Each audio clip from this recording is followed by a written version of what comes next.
ਸਤਿ ਸ਼੍ਰੀ ਅਕਾਲ, ਸਵਾਗਤ ਜੀ ਅੱਜ ਦੇ ਖਾਸ ਪ੍ਰੋਗਰਾਮ ਦੇ ਵਿੱਚ। ਕੈਨੇਡਾ ਜਾਣ ਵਾਲੇ ਸਟੂਡੈਂਟਸ ਕੁਝ ਸਵਾਲ ਇੱਥੇ ਤੇ ਕੁਝ ਸਵਾਲ ਉੱਥੇ ਨਾਲ ਹੀ ਰੱਖਦੇ ਨੇ। ਸਭ ਤੋਂ ਵੱਡਾ ਸਵਾਲ ਅੱਜ ਇੱਕ ਸਟੂਡੈਂਟਸ ਲਈ ਹੈ ਕਿ ਕੈਨੇਡਾ ਜਾਣ ਲਈ ਯੂਨੀਵਰਸਿਟੀ, ਕਾਲਜ ਜਾਂ SDS ਚੁਣਾ, ਇਹਦੀ ਕਲੈਰੀਫਿਕੇਸ਼ਨ ਨਹੀਂ ਹੋ ਪਾ ਰਹੀ।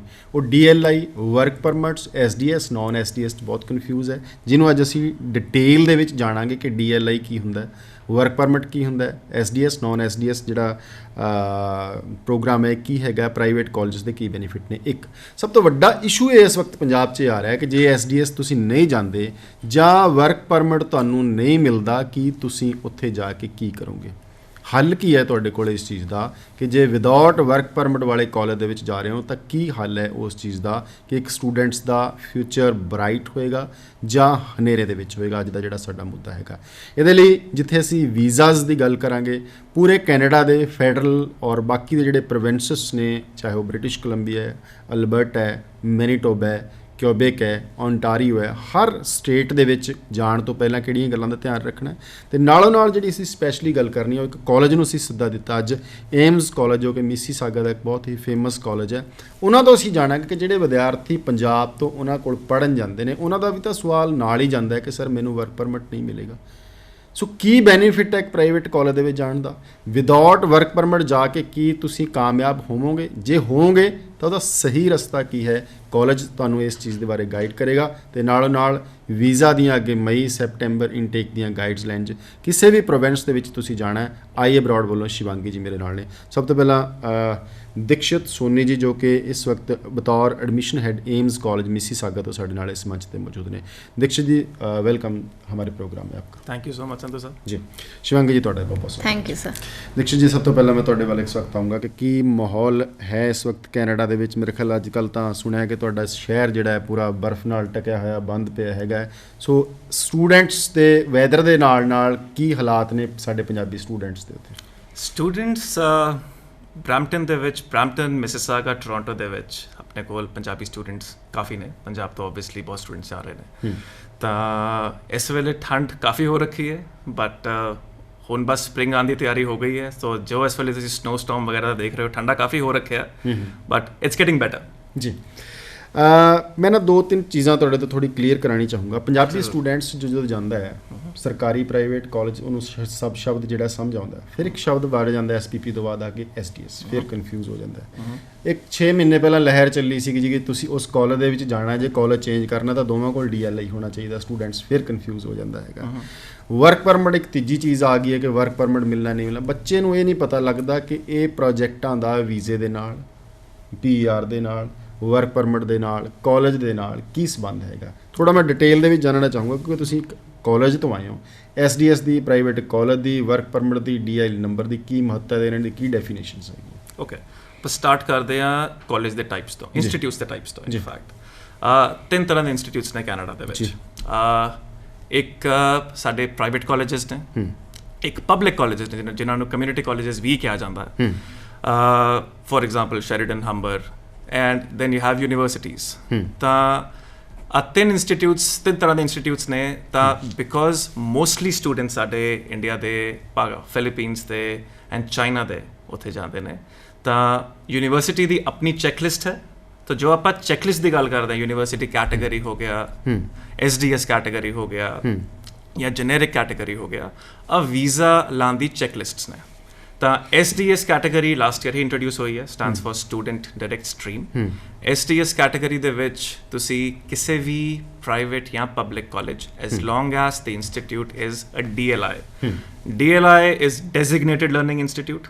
ਕਹਿਣ ਦਾ ਮਤਲਬ ਆ ਹੈ ਕਿ ਕੋਈ ਵੀ ਇੰਸਟੀਟਿਊਟ ਜੇ ਇੰਟਰਨੈਸ਼ਨਲ ਸਟੂਡੈਂਟਸ ਨੂੰ ਹੋਸਟ, ਕੈਨੇਡਾ ਤੋਂ ਬਾਹਰ ਦੇ ਕਿਸੇ ਵੀ ਵਿਦਿਆਰਥੀ ਨੂੰ ਪੜ੍ਹਨ ਲਈ ਬੁਲਾਉਂਦਾ ਤਾਂ ਉਹਦੇ ਕੋਲ DLI ਹੋਣਾ ਚਾਹੀਦਾ ਹੈ। ਉਹ ਮਿਨਿਸਟਰੀ ਕੋਲੋਂ ਅਪਰੂਵ ਹੋਣਾ ਚਾਹੀਦਾ ਹੈ। ਉਸ ਤੋਂ ਇਲਾਵਾ ਤੁਸੀਂ ਕਿਸੇ ਵੀ ਕਾਲਜ ਦੇ ਵਿੱਚ ਆਥੋਰਾਈਜ਼ਡ ਸਟੂਡੈਂਟ ਨਹੀਂ ਬਣ ਸਕਦੇ। So that's what DLI is. Okay, ਤਾਂ SDS ਚੈੱਕਲਿਸਟ ਦੀ ਆਪਣੀ ਰਿਕੁਆਇਰਮੈਂਟਸ ਹੈਗੀਆਂ ਜੋ ਲਾਸਟ ਇੰਟਰੋਡਿਊਸ ਹੋਇਆ ਸੀਗਾ। ਇੱਕ ਵੀਜ਼ਾ ਕੈਟਾਗਰੀ SDS ਤਾਂ ਨਾ, ਵੀਜ਼ਾ ਕੈਟਾਗਰੀ, ਯੈਸ। ਤਾਂ ਜੀ, ਸੌਰੀ ਜੀ, ਤਾਂ SDS ਕੈਟੇਗਰੀ ਦੀ ਕੁਝ ਰਿਕੁਆਇਰਮੈਂਟਸ ਨੇ ਜੋ ਸਟੂਡੈਂਟਸ ਨੂੰ ਫੁਲਫਿਲ ਕਰਨੀਆਂ ਹੁੰਦੀਆਂ ਨੇ before they can apply. For example, ਤੁਹਾਡਾ IELTS band 6 each and overall 6 ਘੱਟੋ ਘੱਟ ਹੋਣਾ ਚਾਹੀਦਾ ਹੈ।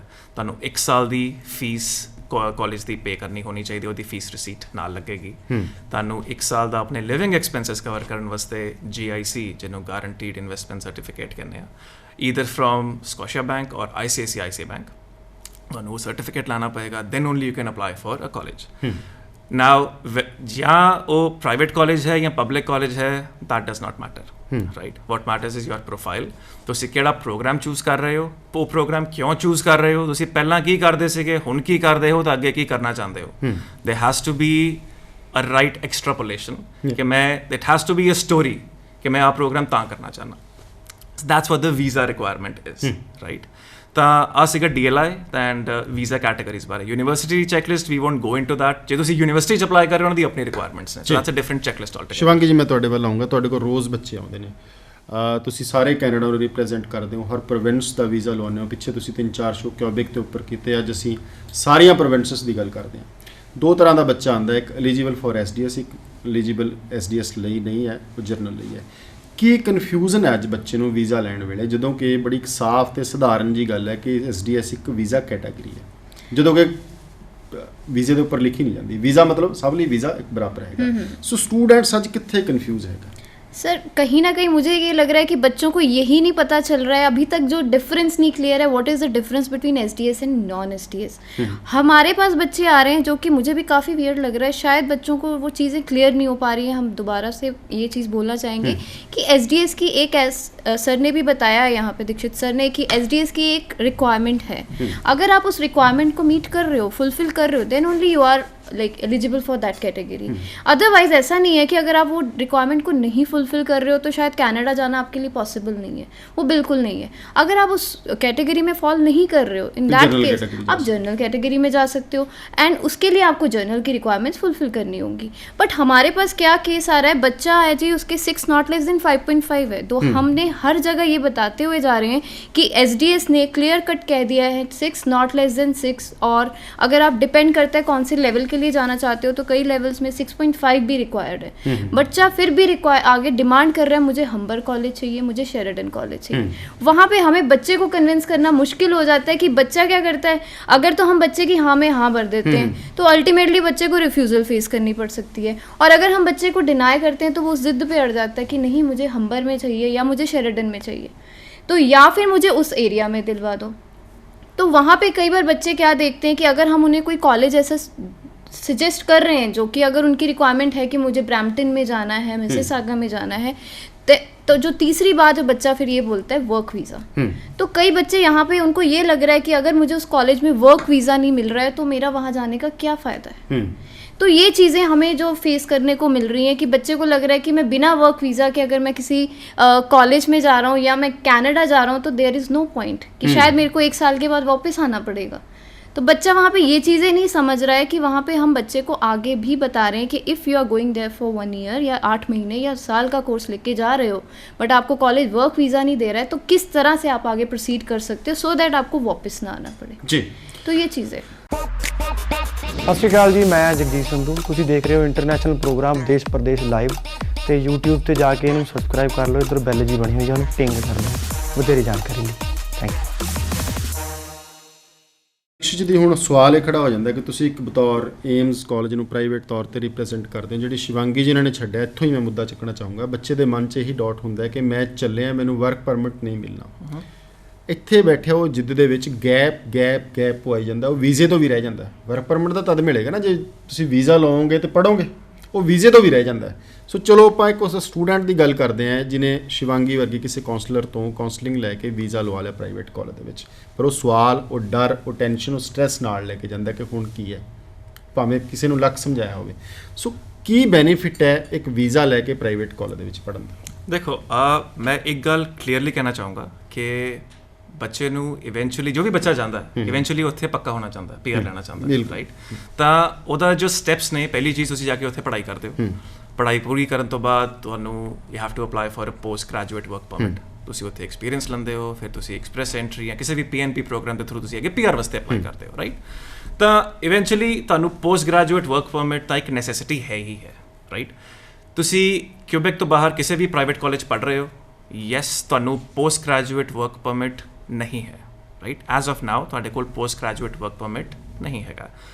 ਕਿਉਂ ਫਿਰ ਵੀ ਆਓ ਪ੍ਰਾਈਵੇਟ ਕਾਲਜ ਦੇ ਵਿੱਚ?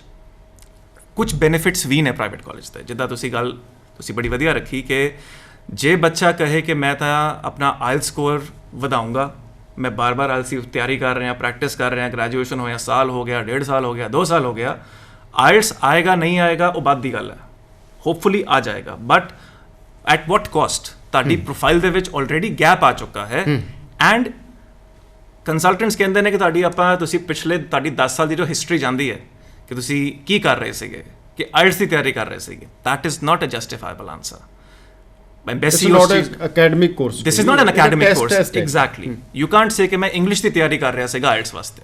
ਤਾਂ ਉਸ ਗੈਪ ਨੂੰ ਬਚਾਉਣ ਵਾਸਤੇ, ਉਸ ਗੈਪ ਦੀ ਬਜਾਏ ਜੇ ਆਇਲਸ ਆਂਦਾ ਹੈ well and good, so rather than ਕਿ ਤੁਸੀਂ ਆਪਣੀ ਪ੍ਰੋਫਾਈਲ ਦੇ ਵਿੱਚ gap ਪਵਾਓ, the one of recommended options is ਕਿ ਤੁਸੀਂ ਪ੍ਰਾਈਵੇਟ ਕਾਲਜ ਦੇ ਵਿੱਚ ਆ ਸਕਦੇ ਹੋ। ਕਿਆ ਤੁਸੀਂ ਵੀਜ਼ਾ ਅਪਲਾਈ ਕਰ ਸਕਦੇ ਹੋ? ਯੈਸ। ਕਿਆ ਤੁਸੀਂ SDS ਕੈਟੇਗਰੀ ਦੇ ਵਿੱਚ ਅਪਲਾਈ ਕਰ ਸਕਦੇ ਹੋ ਜੇ 6 ਬੈਂਡਸ ਤੋਂ ਨੀਚੇ ਹੈ? Then no. ਬਟ ਕਿਆ ਤੁਸੀਂ ਅਪਲਾਈ ਕਰ ਸਕਦੇ ਹੋ? ਯੈਸ। ਕਿਆ ਤੁਸੀਂ ਉੱਥੇ ਪੜ੍ਹ ਕੇ ਕੰਮ ਕਰ ਸਕਦੇ ਹੋ? ਯੈਸ, ਜਦ ਤੱਕ ਤੁਸੀਂ ਕਾਲਜ ਦੇ ਵਿੱਚ ਫੁੱਲ ਟਾਈਮ ਸਟੂਡੈਂਟ ਹੋ, ਇਰਰਿਸਪੈਕਟਿਵ ਆਫ ਦਾ ਫੈਕਟ ਕਿ ਤੁਸੀਂ ਪ੍ਰਾਈਵੇਟ ਕਾਲਜ ਹੋ ਜਾਂ ਪਬਲਿਕ ਕਾਲਜ ਹੋ, ਤੁਸੀਂ 20 ਘੰਟੇ ਹਫਤੇ ਦਾ ਜਦ ਤੱਕ ਤੁਹਾਡੀ ਪੜ੍ਹਾਈ ਚੱਲ ਰਹੀ ਹੈ ਤੁਸੀਂ ਕੰਮ ਕਰ ਸਕਦੇ ਹੋ। And the biggest advantage is ਆਪਾਂ ਬੱਚਿਆਂ ਨੂੰ ਰეკਮੈਂਡ ਕਰਦੇ ਹਾਂ, ਕੈਨੇਡਾ ਦੇ ਵਿੱਚ 8 ਮਹੀਨੇ ਦੇ ਕੋਰਸ ਨੂੰ ਸਾਲ ਦਾ ਕੰਸੀਡਰ ਕੀਤਾ ਜਾਂਦਾ ਹੈ। Use private colleges as a pathway ਦਾ ਮਤਲਬ ਆ ਹੈ ਤੁਸੀਂ ਸਾਲ ਲਾ ਲਓ, 6 ਮਹੀਨੇ ਲਾ ਲਓ, ਹੋਪਫੁਲੀ ਤਿਆਰੀ ਕਰਦੇ ਹੋ ਆਇਲਟਸ ਦਾ ਸਕੋਰ ਆ ਜਾਏ। ਜੇ ਬਾਈ ਚਾਂਸ ਨਾ ਆਏ, what's your plan B?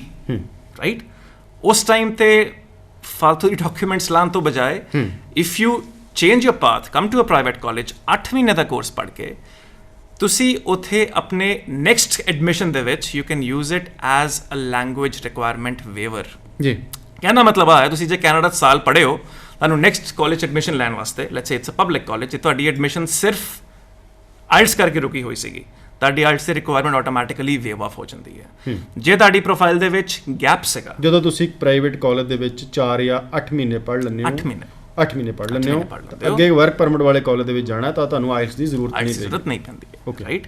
Second ਚੀਜ਼, ਜਿਸ ਦੀ ਪ੍ਰੋਫਾਈਲ ਦੇ ਵਿੱਚ ਗੈਪ ਸੀਗਾ ਉਹ ਉਸ ਕਰਕੇ ਅਪਲਾਈ ਨਹੀਂ ਕਰ ਪਾ ਰਿਹਾ ਸੀਗਾ ਸਪੋਜ਼ਲੀ, ਰਾਈਟ, ਦੈਨ ਤੁਹਾਡੀ ਲਾਸਟ ਐਜੂਕੇਸ਼ਨ ਦਾ ਕਾਲਜ ਦੇ ਵਿੱਚ ਸੀਗੀ, that would be a stepping stone to the next college. So rather than ਕਿ ਤੁਸੀਂ ਪ੍ਰੋਫਾਈਲ ਦੇ ਵਿੱਚ ਗੈਪ ਕਰਕੇ ਰਿਫਿਊਜ਼ਲ ਲਵਾ ਰਹੇ ਹੋ ਜਾਂ ਕੁਝ ਕਰ ਰਹੇ ਹੋ, ਤੁਹਾਡੀ ਲਾਸਟ ਐਜੂਕੇਸ਼ਨ ਵੀ ਕਾਊਂਟ ਹੋ ਗਈ, ਤੁਹਾਡੀ ਕੈਨੇਡਾ ਦੀ ਇੱਕ ਕ੍ਰੈਡੈਂਸ਼ੀਅਲ ਵੀ ਐਡ ਹੋ ਗਿਆ, ਵੀਜ਼ਾ ਮਿਲ ਗਿਆ, 8 ਮਹੀਨੇ ਦੀ ਐਜੂਕੇਸ਼ਨ ਹੋ ਗਈ, 8 ਮਹੀਨੇ ਦੀ ਐਜੂਕੇਸ਼ਨ ਹੋ ਗਈ। ਤੁਸੀਂ ਨਾਲ ਪੜ੍ਹਦਿਆਂ ਵੀ have like mostly private colleges ਦੇ ਵਿੱਚ ਇੰਕਲੂਡਿੰਗ ਆਰਸ, ਏਮਸ ਕਾਲਜ ਦਾ ਸਾਡਾ ਫਲੈਕਸੀਬਲ ਸਕੇਜੂਲ ਹੈ, ਵੀਕਐਂਡ ਕਲਾਸਾਂ ਨੇ, ਈਵਨਿੰਗ ਕਲਾਸਾਂ ਨੇ ਕਿ ਬੱਚੇ ਨੇ ਕੰਮ ਕਰਨਾ ਹੈ, ਸ਼ਿਫਟਸ ਕਰਨੀਆਂ ਨੇ, ਯੂ ਹੈਵ ਦੀ ਅਵੇਲੇਬਿਲਿਟੀ। ਫੀਸਾਂ ਪ੍ਰਾਈਵੇਟ ਕਾਲਜਸ ਦੀ ਕਾਫੀ ਘੱਟ ਨੇ as compare to any other public college. For example ਸਾਡੀ ਕਾਲਜ ਦੀ ਕੋਈ ਵੀ ਫੀਸ ਜੋ ਹੈਗੀ ਹੈ ਸਟਾਰਟਿੰਗ ਫਰਮ $7,500 to $12,000 ਅਪਰੋਕਸੀਮੇਟਲੀ, $12,000 ਸਾਲ ਦੀ, ਸਵਾ ਸਾਲ ਦੀ, ਰਾਈਟ। ਤਾਂ ਫੀਸ ਘੱਟ ਹੈਗੀ ਹੈ, ਤੁਹਾਡੇ ਕੋਲ ਫਲੈਕਸੀਬਲ ਪੇਮੈਂਟ ਪਲਾਨਸ ਵੀ ਹੁੰਦੇ ਨੇ, ਬਹੁਤ ਸਾਰੀ ਚੀਜ਼ਾਂ ਹੁੰਦੀਆਂ ਨੇ। ਸੋ ਆ ਨਹੀਂ ਹੁੰਦਾ, ਕੁਝ ਏਜੰਟਸ ਇਹ ਵੀ ਬੱਚਿਆਂ ਨੂੰ ਕਹਿੰਦੇ ਨੇ ਕਿ ਵਰਕ ਪਰਮਿਟ ਹੈਗਾ ਕਿ ਬੱਚੇ ਨੂੰ ਭੇਜ ਦਿਓ, ਕਮਿਸ਼ਨ ਆ ਜਾਣੀ ਹੈ। ਨੋ, ਪ੍ਰਾਈਵੇਟ ਕਾਲਜਸ ਦਾ ਇੱਕ ਸਪੈਸੀਫਿਕ ਪਲੇਸ ਹੈਗੀ ਹੈ ਮਾਰਕੀਟ ਦੇ ਵਿੱਚ। So if you understand, if you align your guns properly, ਤਾਂ it can be a good stepping stone rather than ਕਿ ਤੁਸੀਂ ਆਪਣੀ ਪ੍ਰੋਫਾਈਲ ਦੇ ਵਿੱਚ ਗੈਪ ਲਿਆਈ ਚਲੋ ਜਾਂ ਫਿਰ ਆਪਣੀ ਪ੍ਰੋਫਾਈਲ 'ਚ ਰਿਫਿਊਜ਼ਲ ਲਵਾਈ ਚਲੋ ਕਿਸ ਚੀਜ਼ ਕਰਕੇ। ਇਹਦਾ ਮਤਲਬ ਹੈ ਕਿ ਸਾਲ ਇੱਥੇ ਬੈਠਣ ਨਾਲੋਂ, ਰਿਫਿਊਜ਼ ਕਰਾਉਣ ਨਾਲੋਂ, ਗੈਪ ਵਧਾਉਣ, ਮੈਂ ਕਿਸੇ ਪ੍ਰਾਈਵੇਟ ਕਾਲਜ ਨੂੰ ਪ੍ਰਮੋਟ ਨਹੀਂ ਕਰ ਰਿਹਾ, ਮੈਂ ਤੁਹਾਨੂੰ ਇੱਕ ਰਿਐਲਿਟੀ ਦੱਸ ਰਿਹਾ ਕਿ ਅਸੀਂ ਟਰਾਈ ਕਰੀ ਜਾਂਦੇ, ਕਈ ਵਾਰ ਸਾਡਾ ਨਹੀਂ ਹੁੰਦਾ, ਅਸੀਂ ਬਾਕੀ ਦੇ ਆਸਪੈਕਟ ਨੇ ਜਿਹੜੇ ਉਹ ਵੀ ਵੀਕ ਕਰ ਲੈਂਦੇ ਹਾਂ। ਫੋਰ ਐਗਜ਼ਾਮਪਲ ਸਾਡਾ ਸਿਰਫ ਬੈਂਡ ਘੱਟ ਹੈ, ਪਰਸੈਂਟੇਜ ਵਧੀਆ, ਗੈਪ ਨਹੀਂ ਹੈ, ਅਸੀਂ ਟਰਾਈ ਕਰਦੇ ਜਿਹੜਾ ਹੈਗਾ ਗੈਪ ਵੀ ਵਧਾ ਲੈਂਦੇ ਹਾਂ। ਸ਼ਿਵਾਂਗੀ ਜੀ, ਹੁਣ ਵੀਜ਼ਾ ਪ੍ਰੋਸੈਸ ਵੱਲ ਆਊਂਗਾ, ਇਹਨਾਂ ਤੋਂ ਮੈਂ ਪੁੱਛੂੰਗਾ ਉਸ ਤੋਂ ਬਾਅਦ ਕਿ ਕਿਸ ਤਰ੍ਹਾਂ ਦੇ ਕੋਰਸਿਸ ਨੇ, ਈਵਨਿੰਗ ਕਲਾਸਿਸ ਕੀ ਹੈਗੀਆਂ। ਜੇ ਕੋਈ ਬੱਚਾ ਏਮਸ ਵਰਗੇ ਜਾਂ ਬਾਕੀ ਦੇ ਕਿਸੇ ਪ੍ਰਾਈਵੇਟ ਕਾਲਜ ਦੇ ਵਿੱਚ ਜਾਣਾ ਚਾਹੁੰਦਾ ਹੈਗਾ, ਉਹਨੂੰ ਕੋਈ ਮੁਸ਼ਕਲਾਤ ਵੀਜ਼ਾਸ ਦੇ ਵਿੱਚ?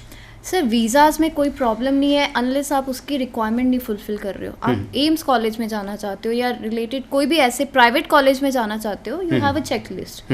आपको अगर वो चेक लिस्ट या वो रिक्वायर्ड डॉक्यूमेंट्स आप उनको दे रहे हो, एम्बेसी में जो जो डॉक्यूमेंट्स चाहिए as per the checklist या as per the requirement list आप चल रहे हो, तो वीज़ा आने में कोई दिक्कत नहीं है। इवन हमारे पास कई वीज़ाज़ आए हैं ऐसे भी प्राइवेट कॉलेज में, बट बच्चे को अभी भी मैं आपको ये चीज़ कह सकती हूँ, बच्चा जो उसको ये नहीं है कि उसको वीज़ा चाहिए, बच्चा कहीं ना कहीं यहाँ से अपने 2 साल सिक्योर करके जाना चाहता है कि मैं यहाँ से जा रहा हूँ, 1 साल का कोर्स है या 2 साल का कोर्स है, तो आगे मुझे 2 साल का वर्क वीज़ा या 3 साल का वर्क वीज़ा मिलना चाहिए। यहाँ पे बच्चे इस चीज़ों में पढ़ के अपने वीज़ाज रिफ्यूज़ करवा रहे हैं या फिर बच्चा अपना गैप बढ़ा रहा है। तो ये बच्चा जो प्रॉब्लम फेस कर रहा है वीज़ा आने में कहीं नहीं है, सिर्फ ये एजेंट्स ने एक मिथ डाल दिया कि हाँ वहाँ जाओगे तो आपको वीज़ा नहीं मिलेगा। एजेंट वीज़ा नहीं ग्रांट करता है, वीज़ा हमेशा एम्बेसी ग्रांट करती है और एम्बेसी एक चेकलिस्ट के अकॉर्डिंग चलती है। वो कभी भी इलॉजिकल या इरेलीवेंट सा कोई रीज़न नहीं देगी, जो भी उनका रीज़न रहेगा वो लॉजिकल होगा। तो ऐसा नहीं है कि अगर आप प्राइवेट कॉलेज में जा रहे हो तो आपको वीज़ा नहीं मिलेगा, तो दैट इज़ नॉट देयर। ਜੀ ਭਾਜੀ ਦੀਕਸ਼ਿਤ ਜੀ, ਕਿਸ ਤਰ੍ਹਾਂ ਦੇ ਕੋਰਸਸ ਬੈਨੀਫੀਸ਼ੀਅਲ ਰਹਿਣਗੇ ਜੇ ਫੋਰ ਐਗਜ਼ਾਮਪਲ ਆਈ ਅਬਰੋਡ ਦੇ ਥਰੂ ਕੋਈ ਬੱਚਾ ਤੁਹਾਡੇ ਕੋਲ ਆਉਂਦਾ ਹੈ, ਕਿਸੇ ਹੋਰ ਕੰਸਲਟੈਂਟਸ ਦੇ ਥਰੂ ਆਉਂਦਾ ਹੈ, ਬੈਸਟ ਕੋਰਸਸ ਕੀ ਹੈ, ਯੂਨੀਕ ਸੈਲਿੰਗ ਪੁਆਇੰਟ ਕੀ ਹੈ, ਸਪੈਸ਼ਲਾਈਜੇਸ਼ਨ ਕੀ ਹੈ ਤੁਹਾਡੇ ਕਾਲਜ ਦੀ? ओके, साढ़े कोल जो कॉलेज का जो पूरा नाम है एम्स कॉलेज का, that's AIMS college health care management technology. So साढ़े कोल हेल्थ केयर मैनेजमेंट टेक्नोलॉजी तीनों स्ट्रीम्स के कोर्सेज ने। फ्लैगशिप कोर्सेज दे विच आई वुड से साढ़े networking and system administration courses we are so लोग प्राइवेट कॉलेज के अगे जाके कुछ होर उन्होंने बारे रिव्यू करने की कोशिश करते भी नहीं है, but just some points I would like to add. AIMS college साडा सो नेटवर्क एडमिनिस्ट्रेशन कोर्स जो basically just for a layman के कोर्स क्या है, कोर्स इज किसने नेटवर्किंग फील्ड के काम करना है, so that's based on Cisco दी जितनी भी सर्टिफिकेशंस ने ਉਹਦੇ ਉੱਪਰ बेस्ड है। Then we have system administration जो माइक्रोसॉफ्ट की सर्टिफिकेशंस के ऊपर बेस्ड है। साढ़े कोल क्यों करना चाहिए वाला course? We are a Cisco networking academy. Cisco जो we are Cisco's partners basically, we are Microsoft partners. तो जो सिस्को का स्ट्रक्चर्ड जो भी करिकुलम है, जो इक्विपमेंट है, you will have that. You have more than 20 odd routers which is a huge investment. तो बच्चे वो उपर हैंड्स ऑन ट्रेनिंग होंगी है। तो आ बेनिफिट्स है like it's not just yes considering के वर्क परमिट नहीं है, but the skill that you accrue Cisco तुम बोलो कि मैं CCNA करनी है, CCNP करनी है, मैं इवेंचुअली जाके CCIE करना है, जो सर्टिफिकेशन ने सिस्को दियाँ, they are valid anywhere in the world, right? तुसी प्राइवेट कॉलेज जो पढ़े हो, public college, but that does not matter. तो these are the two specialized courses जो साढ़े ने, which are really close to my heart because yes, I know कि आपा कितना एफर्ट पाया कोर्सेज दे विच, तो बच्चा की एडवांटेज करो कि लोकल बच्चे भी काफ़ी करते हैं आपले कोर्स। नैक्सट आता है साडा हेल्थ केयर दे which we have personal support worker PSW।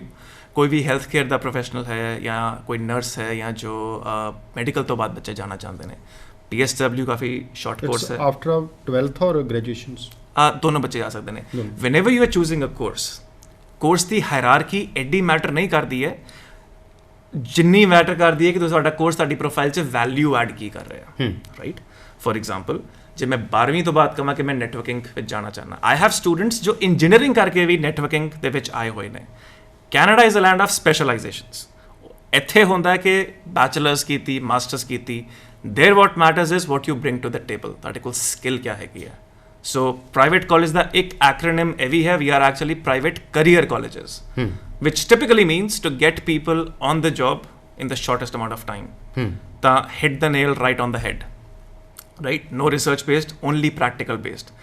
हफ्ते साड़ी वीकेंड दी क्लासां होंदियां, तो टोटल तुहाडे 7 महीने तो लैके 1.25 साल तक के कोर्सेज ने।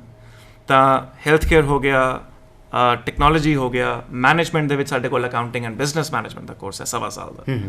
तो कॉमर्स का स्टूडेंट हो गया या कोई बच्चे को जिथे एक्सपीरियंस है वो जाना चाहता है, बिकॉज इन दी एंड बच्चे कहते हैं आप वैल्यू एड किस तरह करिए, तुसी प्रोफाइल अपनी किस तरह बनाओगे। इफ़ यू नो कि कॉलेज दे विच की चीज़ां ने, SOP is a very under valued thing. जो आप वीज़ा अप्लाई करते हैं, स्टेटमेंट ऑफ पर्पज लिखता हर कोई है, एप्लीकेशन हर कोई बना दिंदा, बट वो लिखना की है, it's not about quantitative, it's about qualitative. तुसी हुन giving you an example, J SOP तुसी लिख रहे हो कि मैं नेटवर्क एडमिन करना चाहता, मैं बचपन तो ही कैनेडा जाके मैं करना चाहता सीगा, वापस आके मैं MNC च काम करूँगा, ट्रेडिशनल गल्लां, क्लीशेड गल्लां, दे डोंट मैटर। SOP दे ऊपर ज़्यादा एम्फेसिस चाहिए। So if you add proper points, for example मैनू पता है कि मेरी तुसी जे झूठ बोलोगे कि मैं प्राइवेट कॉलेज तां जा रहे हैं कि जी बेस्ट कॉलेज है, दे नो एवरीथिंग, आ झूठ है। एंड ਤੁਹਾਡੀ ਪ੍ਰੋਫਾਈਲ ਤੁਸੀਂ ਆਪਣਾ कह रहे प्राइवेट कॉलेज वीज़ा नहीं लगते हैं, this is one of the main reasons. Everything is science, everything is binary.